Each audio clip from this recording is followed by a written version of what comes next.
Assalamu alaikum everyone. I hope that all of you are fine and enjoying a very good health. This is Miss Hina from Biochem Zone, and today I am going to discuss the admission criteria of the Punjab University. As you all know that recently PU has announced the BS admissions, and I was getting messages from some of my students who are being passing out and some of the juniors that please guide us about the MPhil criteria of the Punjab University.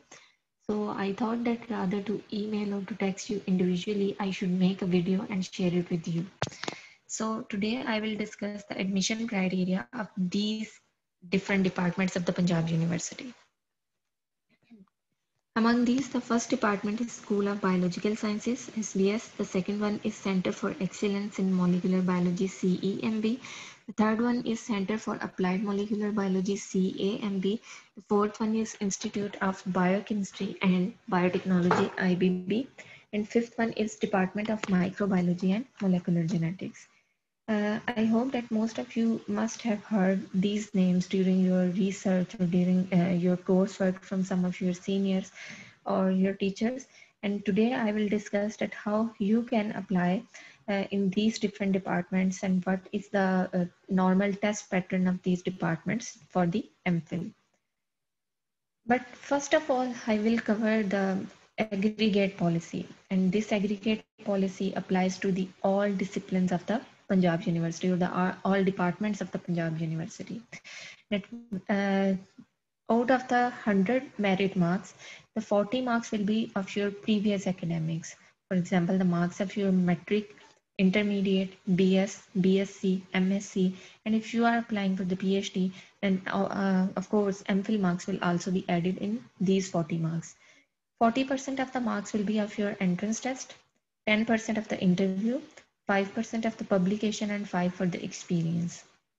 So this is how you can calculate that what is your score out of the 40 academic scores.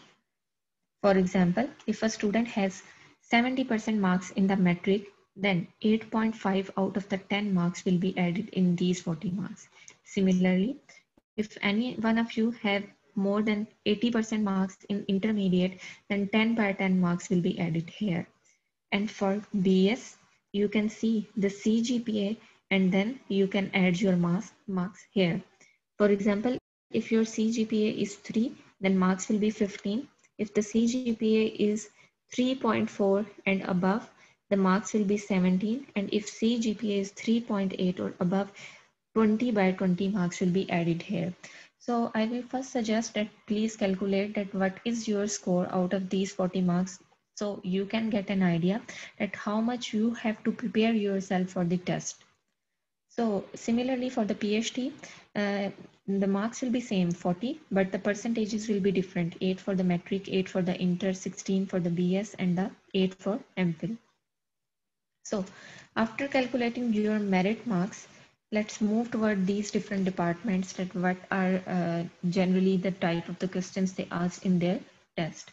So because I am a student of SBS, therefore I can guide you in a better way that what are the research facilities there. And because this is a department which is directly funded by the HC, so you will never find anything rare there. So you can go there, you can conduct your research very easily because most of the resources are available in plenty there. So if I first discuss the number of the questions, there are usually 100 to 120 questions, and passing criteria is the 60% marks for the MPhil and the 70% for the PhD. There is no negative marking, which is a very good point. So you can attempt all questions. And there are usually no GAT-based questions, but I think in 2018 SBS, they have added these questions. No, they have asked these questions in their interviews. So GAT-based questions will not be the part of entrance test or the written test. They will usually ask such questions in interview. So getting the 60% marks is not a surety of admission. So I will mention this point here that there are hundreds of the students who are going to pass the test, but usually they call the top 60 or the top 50 students for the interview. And among these 50 and the 60 students, the luckiest 20, top 20 or the 25 students, they will secure admission there. So I will recommend that please prepare yourself that you will fall in the category of the top 20 or the 25 students so that you can get admission in the SVS. So these topics will help you to perform very well in entrance test because SBS is a department where there is a separate section for zoology. There is a section for botany or the plant-based research. There is a section for the biochemistry, enzymology, as well as for the molecular genetics. So their test is set accordingly. There are some questions from botany. There are some questions from zoology, molecular genetics, biochemistry. So here I have mentioned that these are the reference books from where you can prepare a specific topic. For example, for botany, you can prepare chapter number 9 from FSC part 1. For zoology, you can prepare chapter number 10 because usually they check the basic level knowledge of the student. So the test is not as difficult, but it will check your basic understanding of these different areas. Similarly, for the microbiology, you can prepare chapter number 5, chapter number 6, and some of the questions from the chapter number 4 as well. For the biochemistry, this is the portion which you will find really tough. So I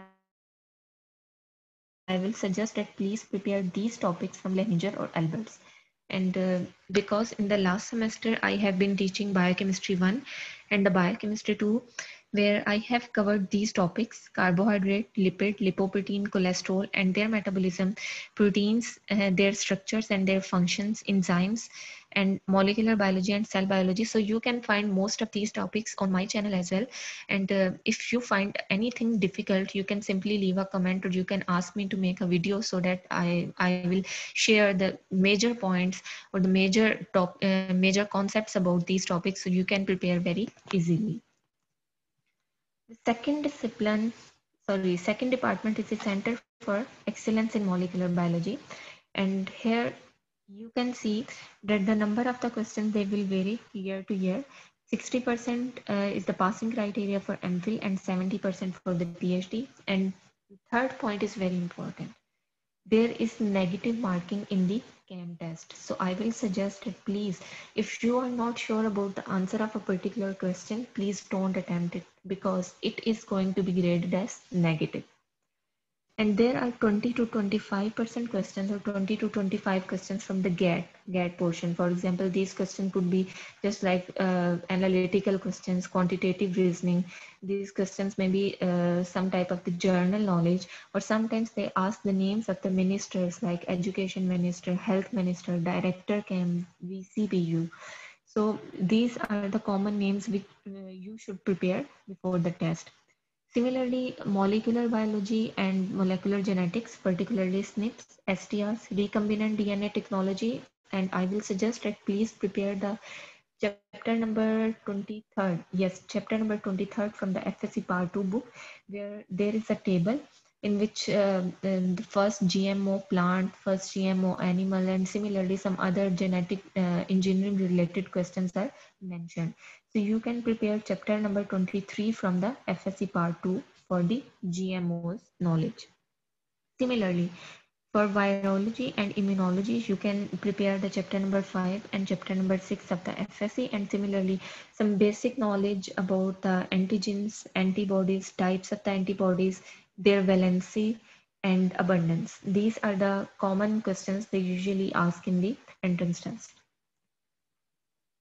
Third department is the CAMB, and if you will compare these different departments of the CEMB and the CAMB, you will find an overlapping here.